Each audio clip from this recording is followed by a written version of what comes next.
जय हिंद बच्चों, इस समय आप लोग भावना इंस्टीट्यूट के यूट्यूब चैनल से जुड़े हुए हैं और इस चैनल में मैं आप सबका स्वागत करता हूं। आज हम लोग class 12 physics Hindi medium NCERT book के सेकंड पेपर का थर्ड चैप्टर विकिरण तथा द्रव्य की द्वैत प्रकृति यानी radiation and dual nature of matter के हम लोग एक न्यूमेरिकल्स कर रहे हैं। और न्यूमेरिकल में आज हम लोग क्वेश्चन नंबर 14 देखने जा रहे हैं। देखिए क्वेश्चन नंबर 14 में क्या दिया हुआ है। सोडियम के स्पेक्ट्रमी उत्सर्जन रेखा, सोडियम से जो स्पेक्ट्रम उत्सर्जित हो रही है उस उत्सर्जित स्पेक्ट्रमी उत्सर्जन रेखा के प्रकाश का तरंगदैर्घ्य लैम्डा की वैल्यू आपको दी गई है और ये आपको दिया हुआ है 589 नैनोमीटर। तो नैनोमीटर को हम मीटर में कन्वर्ट कर देंगे, 10⁻⁻9 से मल्टीप्लाई कर देंगे तो ये हो जाएगा आपका 589 इंटू 10⁻⁻9 मीटर हो जाएगा। और देखें फिर क्या दिया हुआ है, वह गतिज ऊर्जा ज्ञात कीजिए। काइनेटिक एनर्जी आपको ज्ञात करने के लिए कहा जा रहा है। वह गतिज ऊर्जा ज्ञात कीजिए जिस पर जो फर्स्ट पार्ट में आपको दिया है वो दिया है एक इलेक्ट्रॉन, फर्स्ट में दिया है एक इलेक्ट्रॉन और बी में दिया हुआ है एक न्यूट्रॉन की डी ब्रॉगली तरंगदैर्घ्य समान होगी। डी ब्रॉगली तरंगदैर्घ्य समान होगी, ये आपसे कहा जा रहा है। अब चलें जरा ध्यान पूर्वक देखें तो सबसे आपसे पूछा जा रहा है गतिज ऊर्जा। तो पहले गतिज ऊर्जा हमें इलेक्ट्रॉन के लिए ज्ञात करनी है और फिर दूसरी गतिज ऊर्जा हमें न्यूट्रॉन के लिए ज्ञात करनी है। तो चलिए, जैसा कि आप लोगों ने देखा था कि लैम्डा इज इक्वल टू आपको बताया गया था, फोटॉन का संवेग p equal to h by lambda बताया गया था। तो लैम्डा की वैल्यू हम निकालेंगे तो ये हो जाएगा h बाई पी।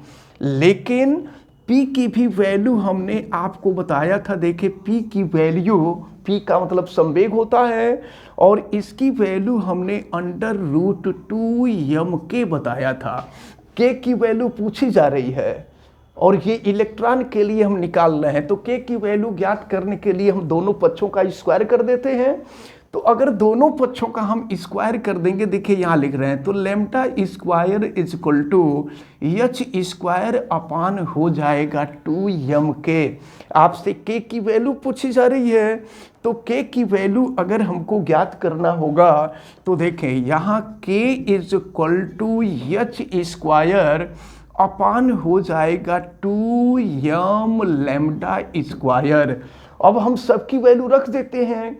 तो पहले आपसे इलेक्ट्रॉन के लिए गतिज ऊर्जा पूछी जा रही है और फिर इसके बाद न्यूट्रॉन के लिए गतिज ऊर्जा पूछी जा रही है।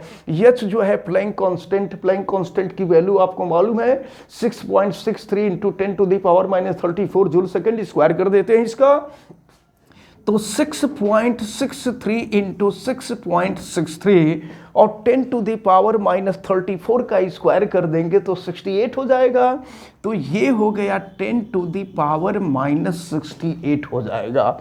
और फिर यहाँ पर देखें ये है 2 और यह मास ऑफ इलेक्ट्रॉन हो जाएगा। इलेक्ट्रॉन का द्रव्यमान आपको मालूम है ये 9.1 इंटू 10⁻⁻31 किलोग्राम होता है।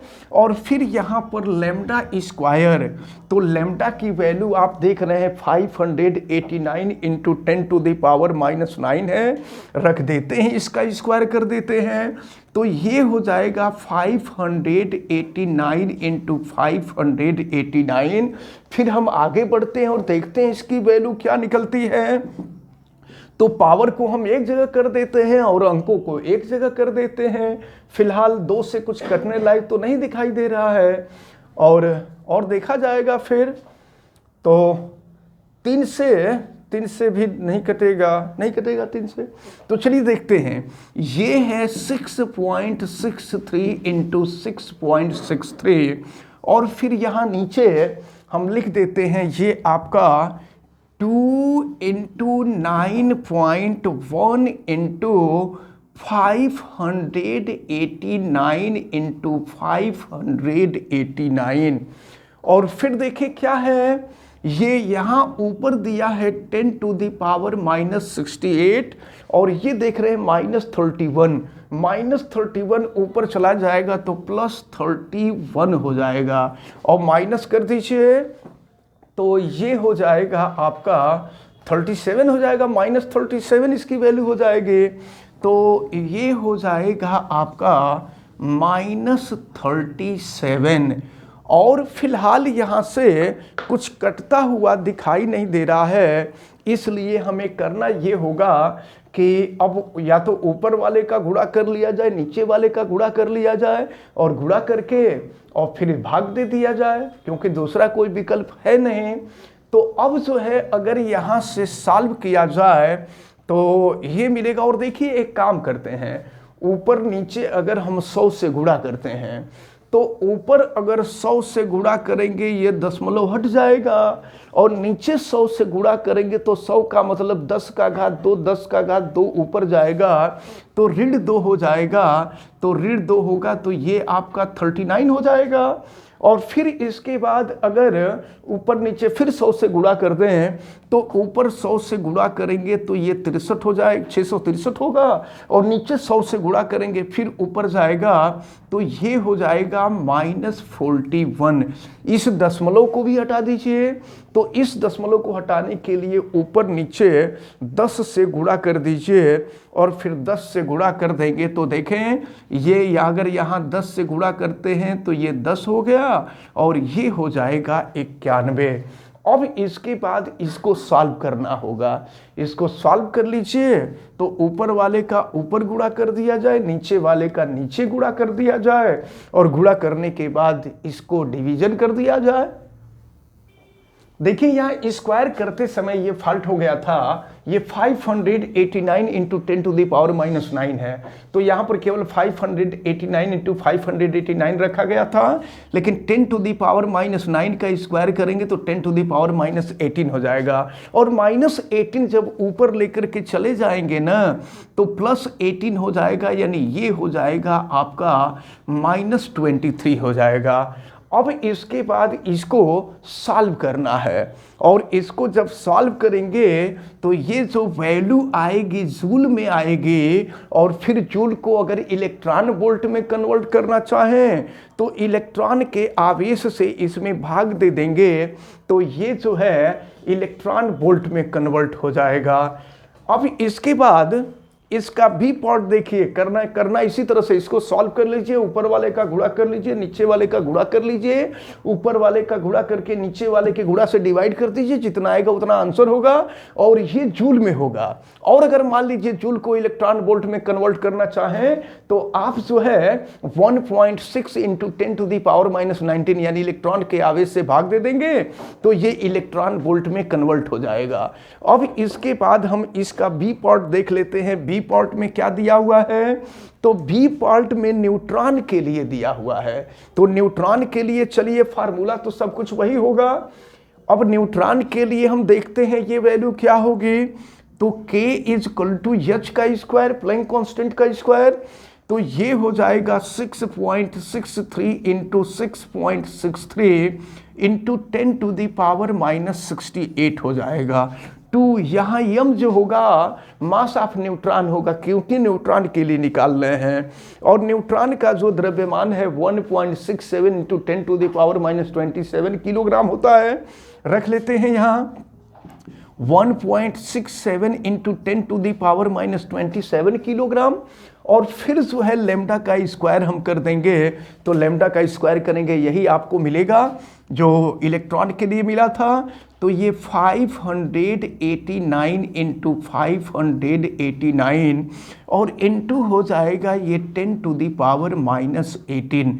फिर इसको आप सॉल्व कर दीजिए तो इसको सॉल्व करने के लिए देखिए ये हो जाएगा आपका 6.63 इंटू 6.63 और नीचे फिर ये जो है ये 2 इंटू 1.67 और इंटू हो जाएगा 589 इंटू 589 और फिर देखिए क्या हो जाएगा, ये है -27 और ये है -18, तो ये हो जाएगा आपका 45 हो जाएगा। अगर दोनों को ऐड करें तो 45 हो जाएगा, -45 ऊपर जाएगा +45 हो जाएगा, तो 10 टू द पावर -68 प्लस ये है आपका 45, तो ये भी आपका 23 हो जाएगा। यहां से माइनस कर दीजिए तो -23 हो जाएगा, तो ये हो गया आपका 10 टू द पावर -23 और फिर ऊपर नीचे आप गुणा कर दीजिए, 100 से ऊपर नीचे गुणा कीजिए तो ये दशमलव हटेगा और फिर 100 ऊपर जाएगा तो ये हो जाएगा आपका -25, फिर ऊपर नीचे 100 से गुणा कर दीजिए तो ऊपर 100 से गुणा करेंगे ये ऊपर जा करके हो जाएगा -27 और फिर अभी ये जो है या -27 न करके यहाँ भी तो दशमलव के पास 2 अंक था तो यहाँ पर हम 25 कर देते हैं, ये भी दशमलव हट जाएगा। अब इसके बाद फिर यहाँ भी वही काम करना है, थोड़ा सा लेंदी काम है, इसको आराम से आप करिए। इन दोनों का गुणा कर लीजिए, इन सब का गुणा कर लीजिए और गुणा करने के बाद डिवाइड कर दीजिए। डिवाइड करेंगे जो वैल्यू आएगी वो जूल में आएगी, अगर जूल में आप छोड़ देंगे तो भी सही है, लेकिन अगर आप इलेक्ट्रॉन वोल्ट में कन्वर्ट करना चाहते हो तो जूल को इलेक्ट्रॉन वोल्ट में कन्वर्ट करने के लिए इलेक्ट्रॉन के आवेश से भाग दे देंगे तो इलेक्ट्रॉन वोल्ट में ये कन्वर्ट हो जाएगा। देखते हैं क्वेश्चन नंबर 18। यह दर्शाइए कि विद्युत चुंबकीय विकिरण के बारे में आप पढ़ चुके हैं। यह दर्शाइए कि विद्युत चुंबकीय विकिरण की तरंगदैर्ध्य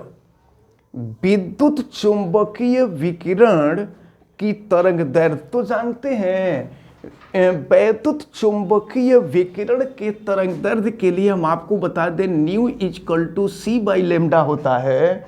अगर यहाँ से लैम्डा की वैल्यू निकालेंगे तो c/ν हो जाएगा, तो ये वैद्युत चुंबकीय विकिरण के लिए तरंगदैर्ध्य और ये तरंगदैर्ध्य हमने लैम्डा माना है।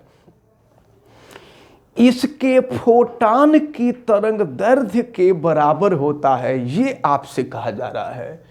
कहा जा रहा है कि वैद्युत चुंबकीय विकिरण का तरंगदैर्ध्य अगर लैम्डा है तो फोटान का जो तरंगदैर्ध्य फोटान या क्वांटा का जो तरंगदैर्ध्य होगा वह भी लैम्डा ही होगा, ये आप सिद्ध कर दीजिए। तो जैसा कि आप जानते हैं कि फोटान का संवेग p = h/λ होता है, तो चूंकि यहाँ पर लैम्डा 1 हो चुका है तो यहाँ पर हम जो है चाहे तो लैम्डा डैश मान सकते हैं। तो अगर हम यहाँ से संवेग को देखें, संवेग को p डैश और तरंगदैर्ध्य को हम लैम्डा डैश मान लेते हैं और लैम्डा डैश को हमको दिखाना है कि लैम्डा डैश भी लैम्डा के ही बराबर होगा। यह लैम्डा फोटान के लिए है और यह लैम्डा वैद्युत चुंबकीय विकिरण के लिए है और दोनों दिखा देना है कि दोनों आपस में बराबर होंगे। तो अब अगर यहाँ से हम लैम्डा डैश की वैल्यू निकालें तो ये हो जाएगा h/p डैश। अब चलें जरा ध्यान पूर्वक देखें p की वैल्यू क्या होती है, तो p = फोटान के लिए संवेग है ये m × v के बराबर होता है। अब जरा ध्यान पूर्वक देखें तो ये फोटान का जो संवेग है यह m × v के इक्वल हुआ करता है। अब v जो है वेलोसिटी है और वेलोसिटी की वैल्यू अगर हम ज्ञात करना चाहें तो ये हो जाएगा आपका, देखें अगर इसको हम mv के रूप में न लिख करके अगर हम प्लैंक कांस्टेंट के रूप में लिखें तो इसकी वैल्यू जो होती है ये होती है आपका एच न्यू बाई सी। ये फोटान का संवेग, ये फोटान के लिए है। फोटान का संवेग P equal to H nu upon C. जानते हैं क्यों? क्योंकि nu equal to C by lambda होता है। भाई देखिए ये कैसे निकला है, P इजकल टू एच और न्यू की वैल्यू होती है सी बाई लेमडा, और नीचे जो है ये आपका C है, तो C से C कैंसिल हो जाएगा, तो P equal to h by lambda हो जाएगा। तो ये फार्मूला हम लोग पढ़ चुके हैं, तो इसी से यहीं से कन्वर्ट किए हम इसको, तो ये हो जाएगा आपका P डैश। और P डैश की वैल्यू हम यहाँ रखते हैं और रख करके फिर देखते हैं कि वैल्यू क्या मिल रही है। तो ये है H अपॉन P डैश की वैल्यू। P डैश की वैल्यू हो जाएगी एच न्यू बाई सी, तो C ऊपर चला जाएगा। अब यहाँ से H से H कैंसिल हो जाएगा, तो C बाई न्यू हो जाएगा, और फिर nu equal to C by lambda, जैसा कि अभी आप लोगों ने देखा है। तो न्यू के जगह पे हो जाएगा C बाई लेमडा, सॉल्व करेंगे तो लेमडा ऊपर चला जाएगा, तो फिर C से C कैंसिल हो गया। तो इस प्रकार यहाँ से देख रहे हैं कि lambda dash equal to lambda. यह लेमडा डैश जो है फोटान के तरंग दैर्ध्य है, और यह लेमडा जो है वैद्युत चुंबकीय विकिरण के लिए तरंग दैर्ध्य है। और यहाँ पर हम लोगों ने देखा कि सूत्र के माध्यम से इसको सिद्ध किया गया है, तो ये दोनों मान आपस में बराबर आ रहे हैं। तो इस प्रकार हम कह सकते हैं कि वैद्युत चुंबकीय विकिरण का तरंग दैर्ध्य इसके फोटान के तरंग दैर्ध्य के बराबर होता है। तो इस प्रकार जो है ये जितने लगभग महत्वपूर्ण न्यूमेरिकल थे, इस चैप्टर के महत्वपूर्ण न्यूमेरिकलों को हम लोग ने पढ़ लिया, हम लोगों ने देखा। तो अब जो है इसके बाद हम लोग नेक्स्ट चैप्टर को शुरू करेंगे आपके फिजिक्स सेकंड पेपर का। फिलहाल हमें उम्मीद है कि आज जो भी न्यूमेरिकल बताया गया है, ये न्यूमेरिकल आपको अच्छी तरह से समझ में आया होगा। आप वीडियो को लाइक ज़रूर कीजिएगा, और अगर आप चैनल पे नए हैं तो चैनल को सब्सक्राइब कर लीजिए, बेल आइकन को भी प्रेस करें। और अगर किसी प्रकार की कोई दिक्कत समझ में आती है तो आप हमें कमेंट करके ज़रूर बतावें, और वीडियो को मैक्सिमम स्टूडेंट तक शेयर करें। आप सभी लोगों का बहुत बहुत धन्यवाद। जय हिंद।